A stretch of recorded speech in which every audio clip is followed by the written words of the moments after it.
Sacred Heart Church, Crown Point, in the Essex Deanery. I'm Father Al Hauser, pastor indeed, with Father Howard Vanette and Deacon Severinus Torwo of St. Mary's Church in Ticonderoga and Our Lady of Lourdes in Scroon Lake. As we mark day 3 of our diocesan novena to Good St. Joseph, we implore him today as the man chosen by the Blessed Trinity. St. Joseph, you were the man chosen by God the Father. He selected you to be his representative on earth.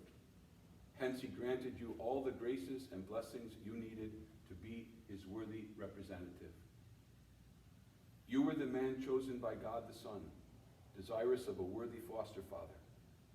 He added his own riches and gifts, and above all, his love. The true measure of your sanctity is to be judged by your imitation of Jesus. You were entirely consecrated to Jesus, working always near him, offering him your virtues, your work, your sufferings, your very life. Jesus lived in you perfectly, so that you were transformed into him. In this lies your special glory and the keynote of your sanctity. Hence, after Mary, you are the holiest of the saints. You were chosen by the Holy Spirit. He is the mutual love of the Father and the Son, the heart of the Holy Trinity. In his wisdom, he draws forth all creatures from nothing, guides them to their end in showing them their destiny and giving them the means to reach it. Every vocation and every fulfillment of a vocation proceeds from the Holy Spirit.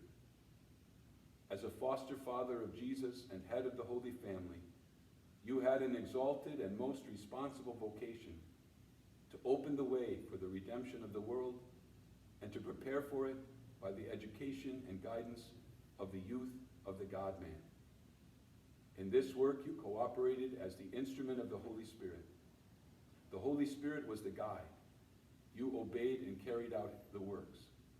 How perfectly you obeyed the guidance of the God of love. The words of the Old Testament which Pharaoh spoke concerning Joseph of Egypt can well be applied to you. Can we find such another man that is full of the Spirit of God, or a wise man like to him? No less is your share in the divine work of God than was that of Egypt. You now reign with your foster son and see reflected in the mirror of God's wisdom the divine will and what is of benefit to our souls.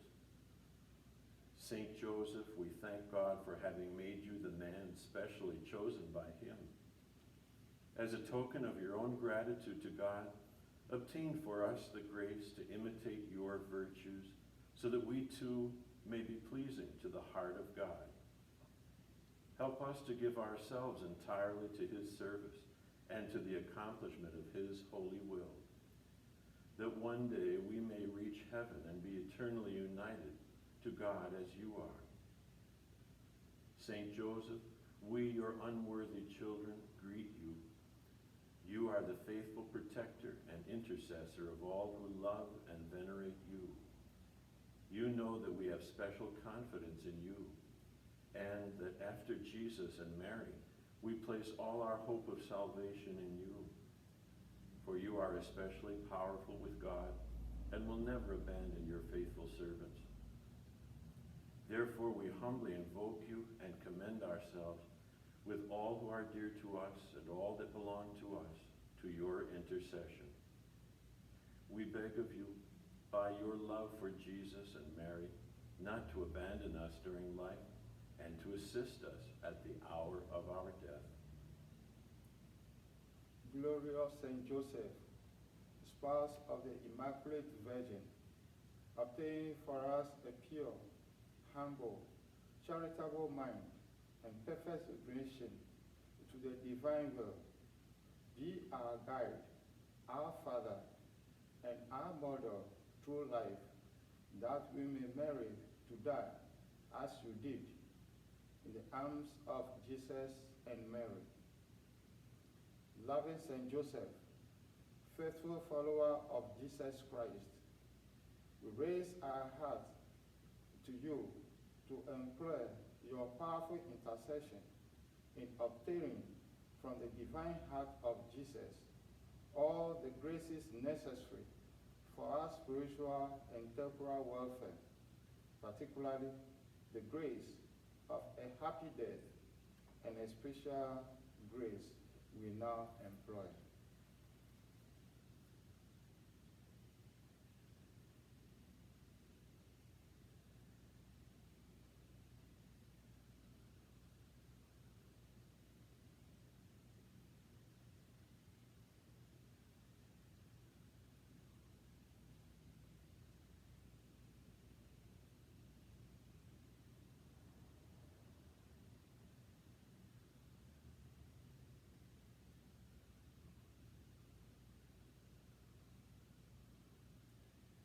Guidance of the Word incarnate, we feel confident that your prayers in our behalf will be graciously heard before the throne of God.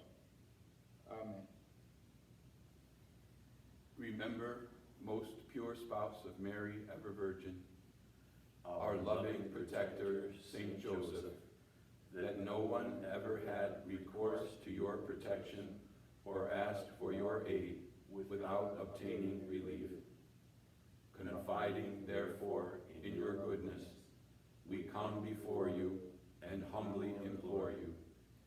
Despise not our petitions, foster Father of the Redeemer, but graciously receive them